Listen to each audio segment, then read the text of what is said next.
Welcome to the Wicked Podcast, where we read the business books you don't have the time for. I'm Marcus Kirsch. And I'm Troy Norcross. And we are your co-hosts for the Wicked Podcast. So, Marcus, I've adopted the Steve Jobs approach to clothing. I'm only wearing black t-shirts from here on forward. What do you think? Well, I think unless it's an actual turtleneck, I'm not buying it. So I don't care if it's finally summer in London and it's finally getting hot. Gotta be a turtleneck. I can borrow you. I can lend you one. I got one here. Oh, you got a turtleneck, right? I'm not wearing a turtleneck in this heat. No. But enough about the heat and my dress sense. Who's on the show? So today we have Angela Cotellessa and her book, which is still a working title. It's a book about polymath and the value of polymathy in organizations. So, and she's just coming out of a doctoral work.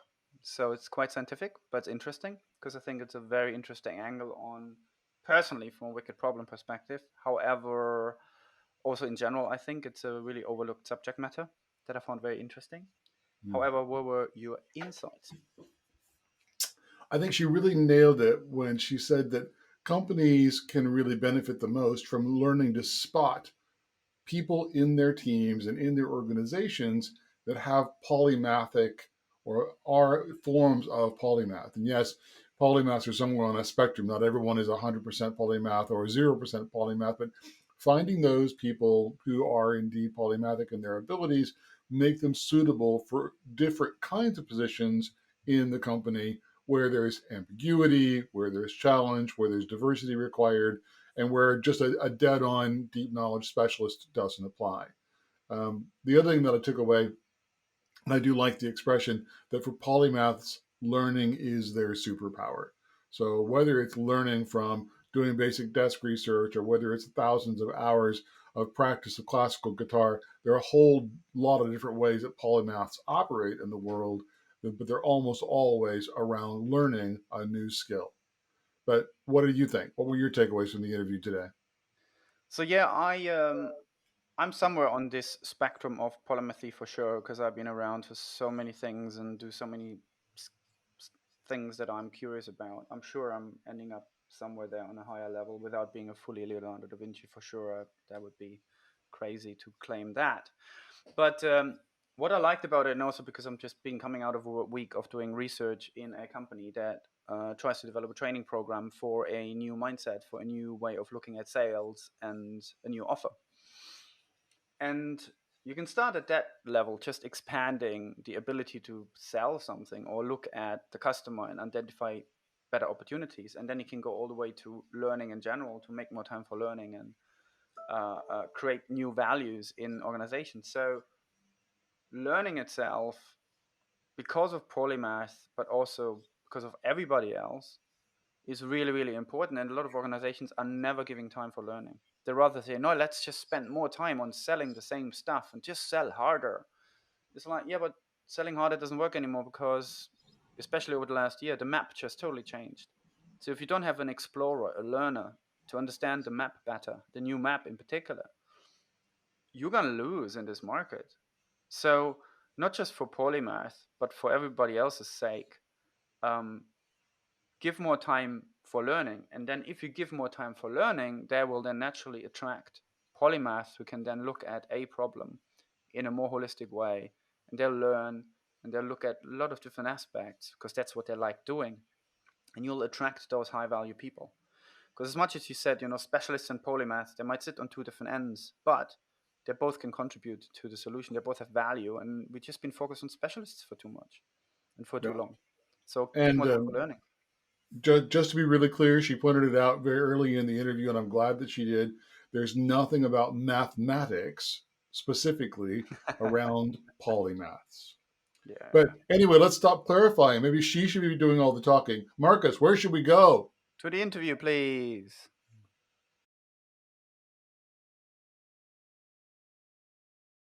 Hello, everyone. Today we're here with Angela Cotellessa. Hello, Angela. Nice to be here with you and welcome. Thank you. Nice to be here with you. And as usual, we start from the top. So please tell our audience who you are and why you wrote the book. Well, I wrote my doctoral dissertation on modern day polymaths, which very quickly is just kind of a fancy word for a Renaissance person. But I aspire to be a Renaissance woman myself. And so when I was in my doctoral program having to decide what to study, I wanted to pick something I care about. So I picked to study modern day polymaths, which strangely is a very understudied population. So I guess you could say I'm a researcher and a writer on polymathy. My doctoral dissertation sort of was the beginning, and then now I've written a new book. And that was a PhD around what? Yes, my doctorate is in human and organizational learning, and it's a doctorate of education from George Washington University in Washington, D.C., which is Wonderful. where I live. Mm. So tell us a little bit about these strange polymaths and why we're now talking about them. So one definition I like to provide is by Robert and Michelle Root Bernstein. Robert is, I think, one of the leading scholars in the polymathy studies field. He has decided or suggested that polymathy is active engagement in multiple interests or endeavors, integrating vocations with avocations simultaneously or serially across the lifespan. So basically, and people get confused by the word polymath. They hear math and they think, what does this have to do with mathematics? If it has to do with mathematics, it doesn't apply to me, probably. But it doesn't. The math is short for manthinin in Greek, which means to learn or learning. So polymath means many learnings. And it's kind of like being the opposite of a narrow specialist. It's being more general, but the term implies there's some depth to. It's not just being a dabbler or a scanner, with very little depth. You've got depth in multiple fields, but the key of being a polymath is that you have that versatility, that variety, in addition to some expertise. Kind of being like a multi-expert. Mm-hmm. Okay, and here's the next question. When we talk about entrepreneurs, and I deal with a lot of startups, Yep. the question is an entrepreneur born, or can an entrepreneur kind of learn the skills of being an entrepreneur and be made? And so the question for you is a polymath born, or is a polymath something that you can actually do the right things, multiple learning with depth in multiple Mm-hmm. vocations, and grow into a polymath? Yeah. And this was one of the things I asked the polymaths who I interviewed for my doctoral research. And their perspective was that it's a mix of nature and nurture, because polymaths are learners. I mean, they learn many things. You do probably have to have some certain genetic inheritance to be good at learning. So some nature has to be there. But in my view, it absolutely is part nurture. Like everybody could lean into their polymathy more. Everybody can be more open to experiences. Everyone can sort of tap into their curiosity more. For me, polymathy is not just for the elite. Some scholars and some thinkers around polymathy think, it's relegated to Leonardo da Vinci types. And so it's for people out there. I'd rather make polymathy be something we can all aspire to and lean in towards, because I do think, well, we can all be curious and open and learn and explore more of our authentic selves. Um, so I think you can lean into it. The thing I will say too regarding some of the other thinkers sort of relegating it to the elite more, whereas I don't do that, is polymathy exists on a spectrum, like many human phenomenon. You don't have to be at the far end of the spectrum to call yourself that word. But if anybody listening does feel uncomfortable saying, I am a polymath, yeah, I get that. I encourage using it as an adjective. So instead of saying a polymath, like I have arrived, it's a designation, it's a noun, you can make it an adjective. Say, I like to be polymathic in my approach to Right. learning and life and work. And so it's not quite so scary if you use it that way. Okay, so I'm going to take one more question and I'm going to give it over to Marcus. But again, it's this whole identity thing. Mm-hmm. People, I don't know, maybe people like me have been through the midlife crisis and suddenly diverged from where they were, in telecoms and wound up in cryptocurrencies. You Mm-hmm. know, Other people start off in one form of industry, like, not necessarily very good, but coal miners, who then suddenly need to retrain themselves to be accountants. And they didn't have a choice. They had to learn. Mm-hmm. They had to do it all over again. So Yeah. where's the forced adaptation versus the embraced learning line in polymath? Well, to tap into the identity piece you just said, oftentimes when we think of identity, we think of it like it's fixed. Like you, bam, there's your identity and it's done. But that's not really the case, especially for polymathic people. They may have multiple, even seemingly contradictory parts of their identity at the same time. They sort of are comfortable with contradiction. They embrace that. They embrace paradox frequently, which allows them to think differently, to think outside the box, to be creative and innovative in their approaches to work and to problems and living.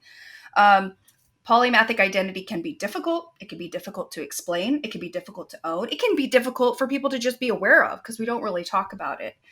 And most people don't know that word. So the identity piece that you said is an important part to understand, even navigating socially with other people. How do you explain the story of your identity, how your brand, who you are? That's challenging, you know. Um, Regarding forced adaptation, so polymaths can be that way from pure joy and ease, and because they had resources and they could just explore their curiosities with joy and ease. That's one way it happens. Another way it happens is they have difficulty and dysfunction. And so learning their way is a way out of the problem.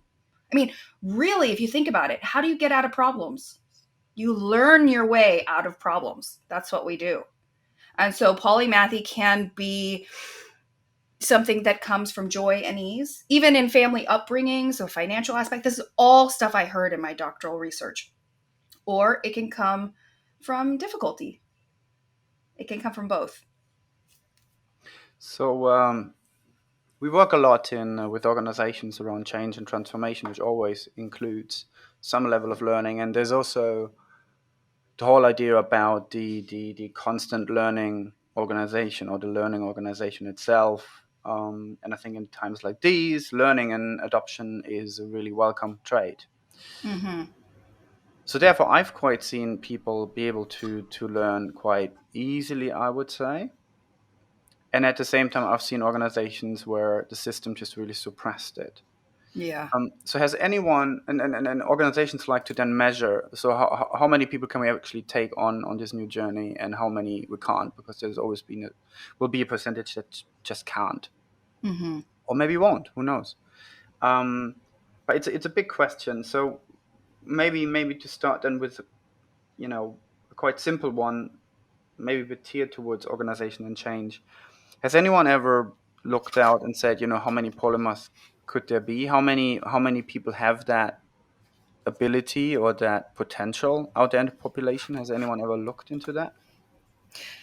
I mean, I think people have wondered, but as far as I'm aware, there's no research that's been done. And part of the problem is we don't really have a good measure of what makes someone poly, and it exists on the spectrum. And it's like, where do you make the cutoff? And IQ is not the cutoff. This is not an IQ issue. Maybe there's some overlap with IQ, but we really could use an assessment, some measurement, some certifying body, in my opinion, so that this could be a sort of d- way of distinguishing types of employees. And this is a little bit not answering your question, but it sort of is. In my view, organizations need to think differently about their talent and about the positions. And Marcus, you wrote about this in the Wicked Company. You wrote about tame Hmm. problems and wicked problems. And in my view, there's sort of parallel positions. Is a job more dealing with tame problems, or are they dealing more with wicked problems? If you could distinguish those two categories first, then just logically, who fills those roles should be and work and think and be trained and have different experiences as well.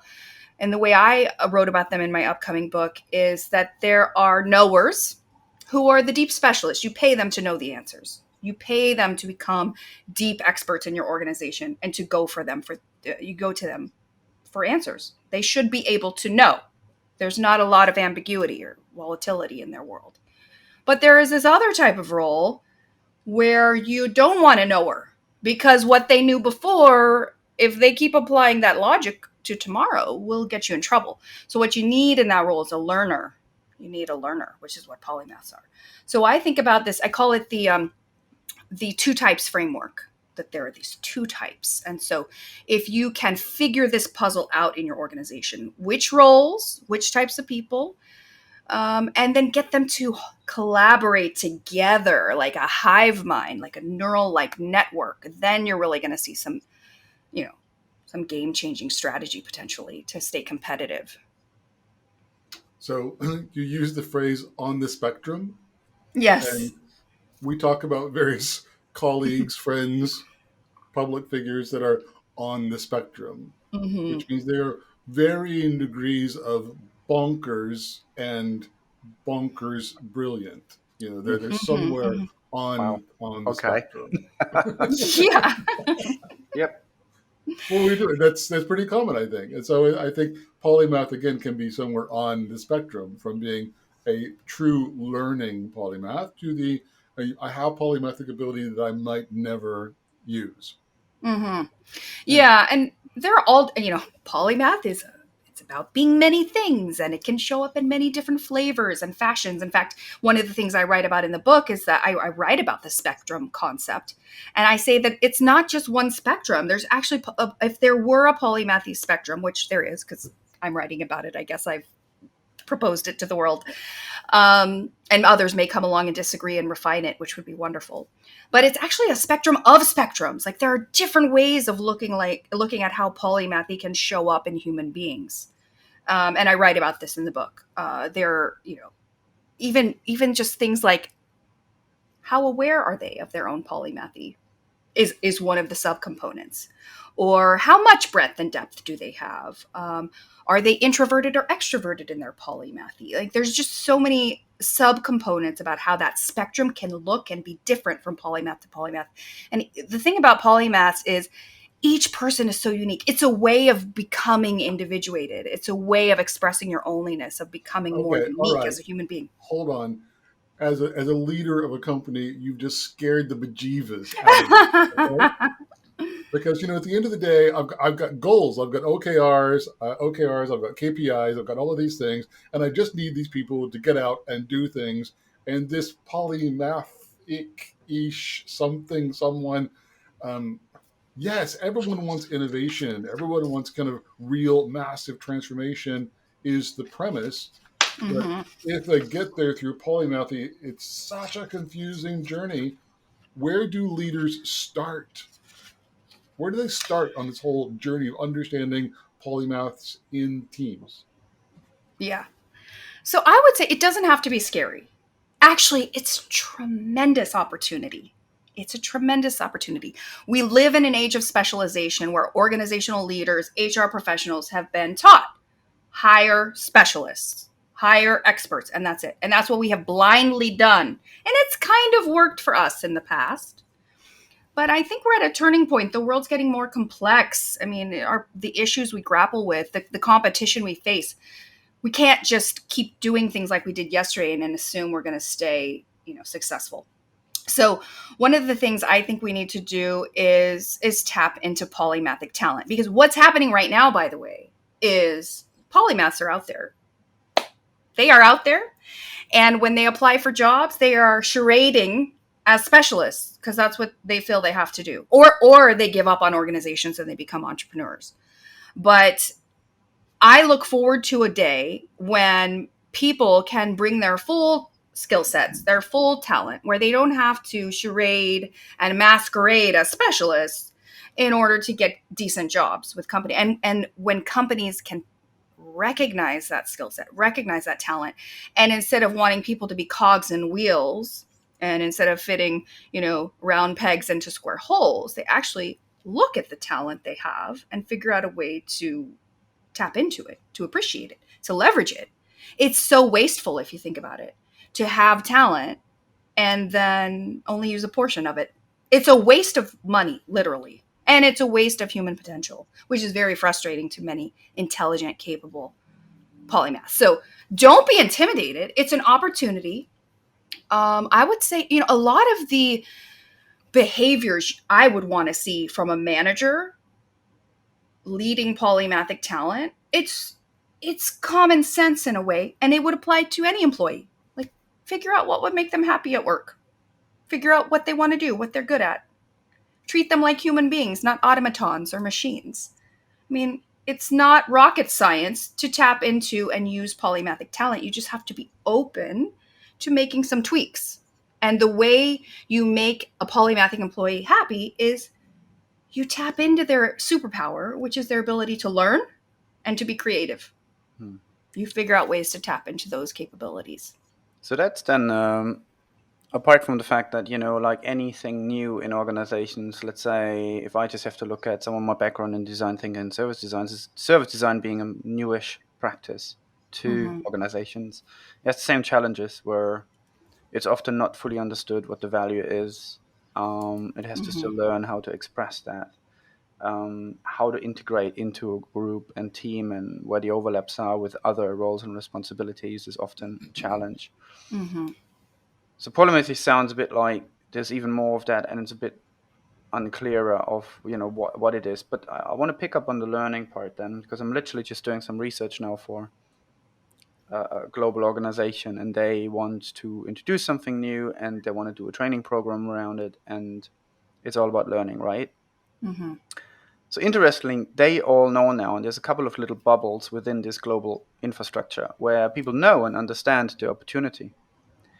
And at the same time, what they also know and what they also have seen, oddly enough, even through last year when everyone was more inclined to change things because things changed so much, Mm-hmm. but finally a few more people actually went for change.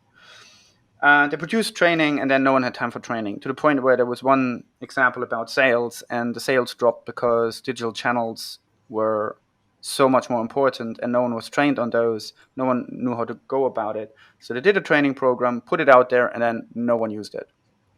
And the reason for that was that people said, well, we can't spend time on training because we have to spend more time on selling more because our sales are down. So they weren't allowed to train to sell better Mm-hmm. because they had to sell more, which Hmm. is a vicious cycle and ridiculous to listen to, but that just happened.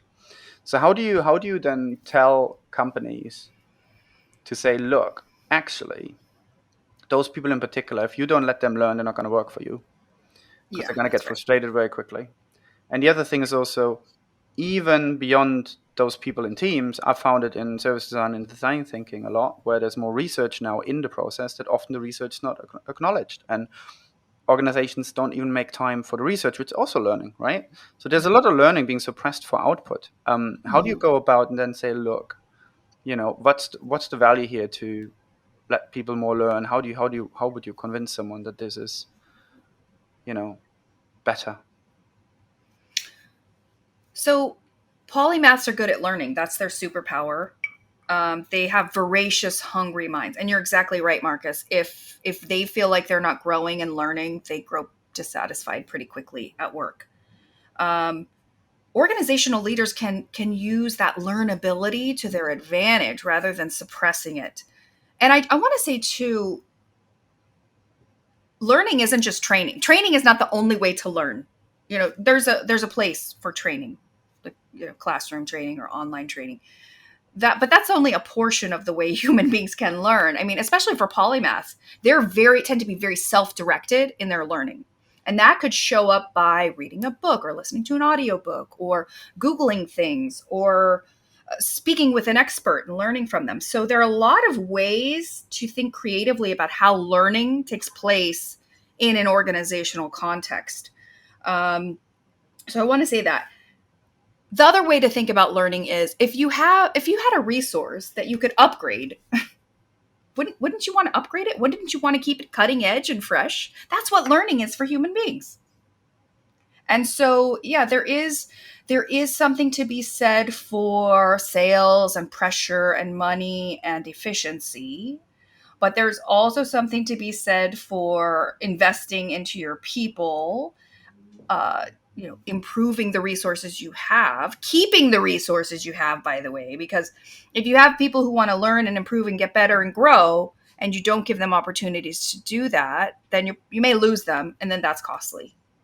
So you've got to balance the work demands, the sales, the financial pressure, but you also have to consider how to keep your staff happy, how to keep them engaged, how to keep them feeling like they want to stick around because they're in a company that cares about their development and tapping into their human intelligence, like they're real people that matter. So learning and is really important. And I know, it can be a struggle for leaders to make investments in training, especially when there's financial pressures. But keep in mind too, there are plenty of free ways for people to learn if the money is an issue. And polymaths can find those opportunities very easily because they love to learn. And polymaths do love to learn, and I love how you say it's their superpower. Yeah. And they're also very self-directed, which you said. Yep. So I've got a chemist who's learning classic piano. That's Yep. what they want to do. And it may have absolutely nothing to do with the business. It's satisfying their hunger for learning and exploring either adjacent or non-adjacent Yep. fields and skills and areas. But Mm-hmm. we keep coming back to polymaths, and now we've got yet another label. So now I've got an HR form. I got to call IT. I need to update the form. This employee is a polymath. Yes, no, wrong. On a scale 0 to 9, fine. So now everybody in the whole company is rated as a 0 to a 9 on a polymathic scale. And as I said in the question, just being kind of flip, hi, my name's Jane and I'm a polymath, and there are other people that will take great resentment at people who are gifted learners. Mm-hmm. And so Mm-hmm. there's a whole lot of social skills that have got to come on the polymath side, not just from leader to polymath, but polymath within team. How does Mm-hmm. that work? Yes. So real quick, I just want to say, for the person who wanted to have music and some sort of science, you never know what sort of connections or inspirations could come. I read something once about how someone was trying to find some sort of kink in some DNA, or I'm not going to explain this correctly because I am not a DNA expert, but there was some pattern in the DNA they were trying to find where there was a problem, and they played the DNA like musical notes, and when they did that, they could hear the answer. They could hear where the pattern was broken. So you never know how one domain can apply and inspire solutions in another, that kind of analogical thinking. And also, it's a way just to keep people happy and engaged because they feel like, well, I've got this music over here, so I can deal with this sort of grind over here, maybe. Now, in terms of, hi, I'm Jane. Jane, I'm a polymath, and the resentment and the social awkwardness, yes. We talked about identity a little bit. Polymath identity can be difficult to identify, to even be self-aware of in oneself, to explain it to others, to it can be seen as being boastful, arrogant, exaggerating to say, oh, I'm a polymath. So the storytelling you do around that identity is tricky. Even if that person truly is polymathic, it can still be tricky. And the social implications can be difficult, like how do you explain it all to people at work, or wherever you meet them.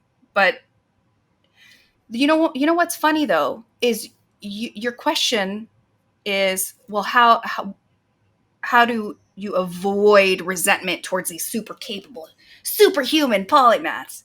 The thing is, what's funny? The opposite's true too, because what I heard from polymaths I interviewed is that so many of them feel imposter syndrome. When they compare themselves to the neurospecialists, they feel imposter syndrome. They feel self-conscious that they weren't narrow and specialized and dedicated, because in comparison, it's true, they may not have as much depth. They may not have as much expertise, but they have this other capability, which is being broad and versatile, which we also need. So, I think the way out of this problem is to talk about it more, to build organizational cultures where we realize we need knowers and we need learners, we need specialists and we need polymathic generalists, and to talk about it, to embrace both, to figure out how to appreciate the different talents that they bring and leverage them together in collaboration. I think that's how we get out of this problem, by talking about how both are important. Neither is superior. They're just different ways of being and thinking. And, and we need both. Lovely. As usual, we have more questions than time, and this is true this time as well. So so therefore, here's my last question. So I'm bored. I believe it. I want to invest in it. I want to take the opportunity. What if I run an organization? What would I start doing tomorrow to take the first step?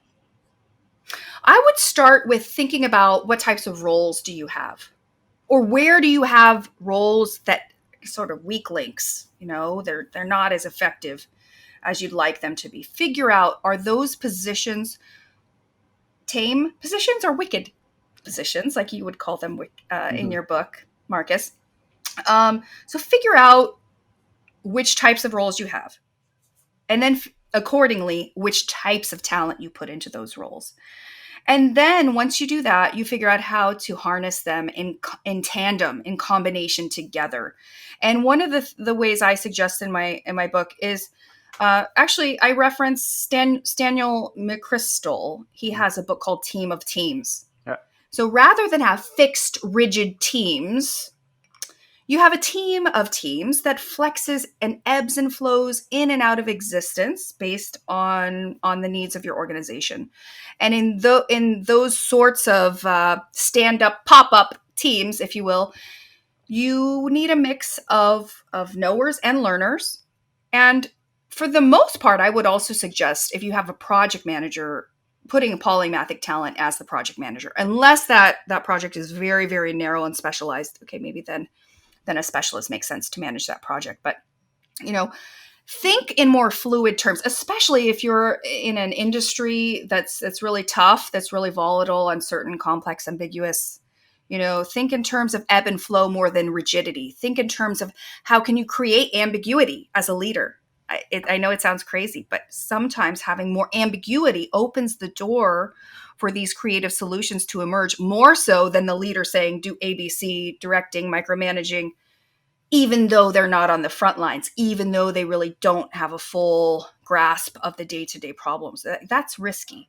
So having a team of teams where there's a sort of ebb and flow in and out of existence can be really a good place to also start after you've identified the types of roles and the type of people that go into those roles. So just thinking, the bottom line here is just think strategically. Don't stick with the status quo of your organizational structure, your how you attract, how you retain, how you develop your talent. Think in different ways. Think outside the box. Polymaths think outside the box because they exist outside the box, by the way. So if you've got some polymathic employees, maybe tap into their knowledge, see what they suggest in terms of, how to move forward and use their skill set. Check with the people you've got, be open to change. It's a good opportunity. Great words to wrap up, I think. Lovely. Thank you for your insights. Thank you for all these wicked thoughts and explanations. And thank you for your time, Angela. Well, it was such a pleasure to speak with you both. Thank you for having me. You've been listening to The Wicked Podcast with co-host Marcus Kirsch and me, Troy Norcross. Please subscribe on Podomatic, iTunes, or Spotify. You can find all relevant links in the show notes. Please tell us your thoughts in the comment section and let us know about any books for future episodes. You can also get in touch with us directly on Twitter on @WickedandBeyond or @Troy_Norcross. Also, learn more about the Wicked Company book and the Wicked Company project at wickedcompany.com.